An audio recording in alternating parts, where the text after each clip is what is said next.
What up, y'all? So you know who it is, Mr. Consistent. You know why? Because we dropping a video every single day. Today we're gonna be reacting to Law and Crime trials. Okay, this ain't the regular Law and Crime now.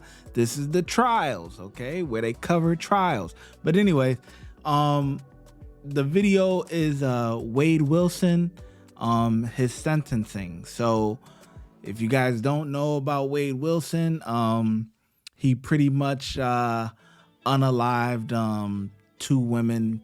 Fortunately,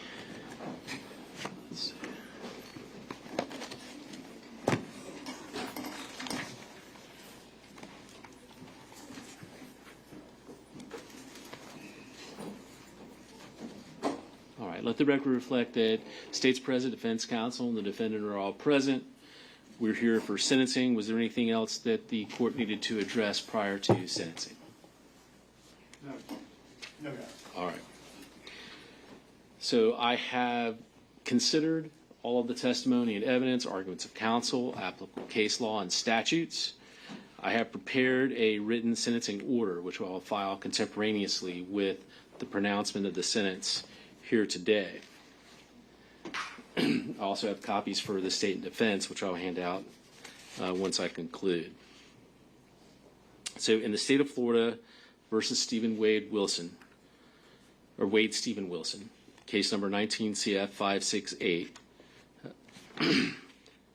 the court will read aloud the portion of the sentencing order related to the sentencing circumstances and proportionality. His tattoos is in crazy. Evaluating the aggravating and mitigating factors, the court does not engage in a mere counting procedure, but instead makes a reasoned judgment based on the totality of the circumstances. She typing fast, boy. Look at her. Mindful that because death is a unique punishment in its finality, its application is reserved only for those cases where the most aggravating and least mitigating circumstances exist. The law never requires the imposition of a death sentence. In this case, the totality of the circumstances indicates the defendant, with premeditation, beat and strangled Kristine Melton in her home before stealing her vehicle and driving to meet his girlfriend, Melissa Montanez. After Montanez refused to get into the car with him, the defendant battered her in broad daylight. The defendant told law enforcement when Ms. Montanez managed to flee from the defendant, he fled the scene and drove back to Cape Coral, where he decided that he would murder another person. He saw Diane Ruiz walking to work. I see that smirk. Over, pretending to ask for directions. She got into the car to provide directions, but the defendant strangled her when she tried to exit. I know you're enjoying the video. I'm sorry that I had to interrupt, but I just wanted to tell you that we now have members only content. Make sure you hit that subscribe button. Make sure you hit that bell notification, and make sure you hit right here, join, right? We have supporter, gives you certain perks as far as emojis, badges, and stuff like that. Then we have early access, which is you have early access to the videos that will be coming up on the channel, plus whatever comes in the supporter package. And then you have VIP, which you get everything in the supporter package and in early access, but alongside members only live streams. You can join me on the live stream if you want. And we have exclusive, and I mean exclusive, members only videos. Make sure you hit that subscribe button and make sure you join the members only. He then drove to an empty lot, strangling her into unconsciousness at least one additional time on the way there. When she tried to flee from the car, he drove over her at least one time, inflicting mortal injuries to her spine, ribs, and neck. The evidence showed that both murders were heinous, atrocious, and cruel, and that the second murder was cold, calculated, and premeditated. The defendant inflicted serious physical and emotional pain to the victims. Moreover, the defendant committed the murders while on probation for prior felony convictions, and he committed 2 first-degree murders contemporaneously with each other and with grand theft of a motor vehicle, battery, and burglary of a dwelling. There were no statutory mitigating circumstances that were established, but the court considered the non-statutory mitigating circumstances presented by the defendant. Out of 13 enumerated non-statutory mitigating factors, the court found that 10 had been established. Out of those established, 6 were given little weight. The totality of the mitigating circumstances indicates that the defendant suffers from drug use from a young age, along with undiagnosed and untreated mental health issues of some kind.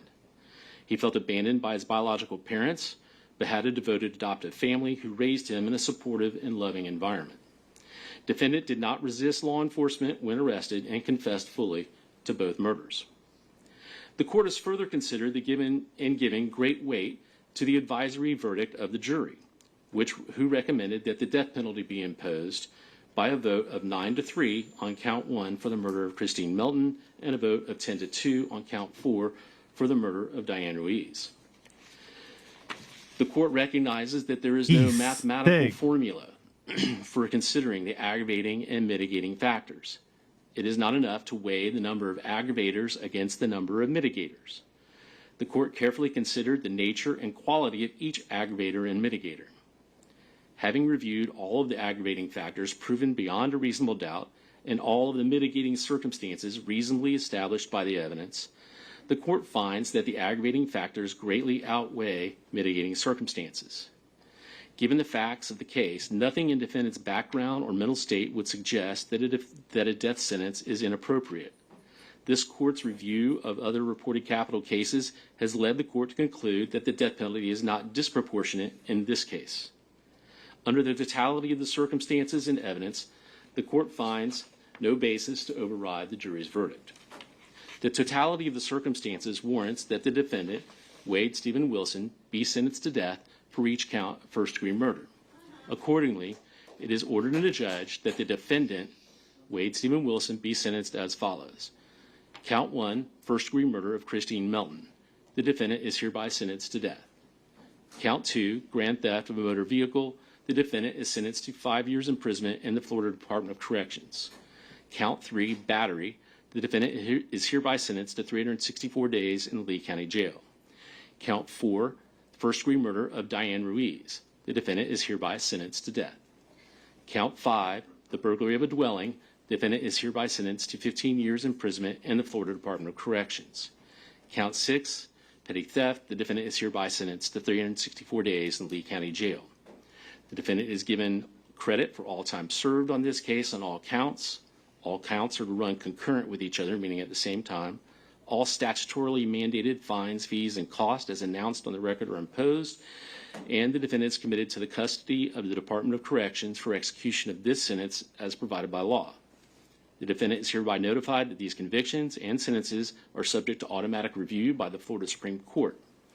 If he cannot afford an attorney to represent him in any appeal, the court will appoint one for him. Are there any other matters to present to the court? Briefly, Judge, the state would be seeking $17,500 cost of prosecution. I'm sorry, how much? $17,500, Judge. All right. Any objection? No, sir. All right. That will be imposed then. Any other terms or conditions? Absolutely, Judge. We just want to make sure that Mr. Wilson has absolutely no contact with the victim's family in this particular matter. There'll be no contact ordered with any of the victim's family members and anything else. No, Your Honor. Thank you. All right. Judge, I understand he has other cases pending here and elsewhere. Mr. Wilson asked me to ask the court within whatever authority you have to get him to death row as soon as possible. Okay. Well, in relation to those other cases, I know we have cases pending here in the circuit. Today is not the day to handle those. I would maybe put those, I could do it as early as September 16th. I believe that's Monday morning. That's Malcolm's case, Judge. Yes, Your Honor. Malcolm Dowling from Mr. Wade Wilson. September 16th would be fine, but... Okay. Well, I think it'd be more appropriate to handle that at a different time. So let's do that September 16th then at 9 a.m. for the other cases, which are case numbers 20 CF 16591 and 23 CF 15499. Okay. And we have court on 16th, right? Yes. Isn't that crazy how, like, I'm sorry, I ain't talk much at all. I was tuned in, you feel me? But that's crazy how, like, even though he's sentenced to death, right? He's going to die. You know what I mean? But they still got other cases that they got to deal with. Death. Like, I mean, that's what he deserves. You know, honestly, if you guys aren't tuned in with the case, you know what I'm saying? Definitely look up Wade Wilson. But they read pretty much a little summary of what happened. You know what I'm saying? How he unalived the two women and stuff like that. Crazy. Judge, if I may, he also has a VOP warrant out of Broward County, Palm Beach County. I'm going to get in touch with the authorities over there, but if need be, we'll ask the court to ROR him on that VOP warrant so he can be taken up to well, that's not a motion in front of me today, but if you certainly are able to file whatever you want to file, and Yes, I'll consider it. Thank you. All right. Anything else? Not from the state judge. All right, sir. Then, Mr. Wilson, you will be fingerprinted and remanded to the sheriff's department. It'll be held without bond and for transport to the Department of Corrections when it's appropriate. If nothing else, then we're adjourned.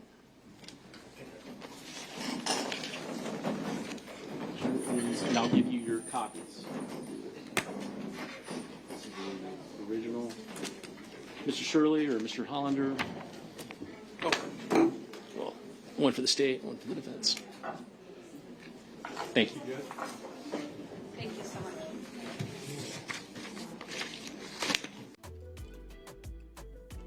Sentence to death. Insane. Watch when I get in the mood. No time for the fakes. When you see me, I see you, no FaceTime. Shoot my shot, green beam. 2K shit that get a nigga lean.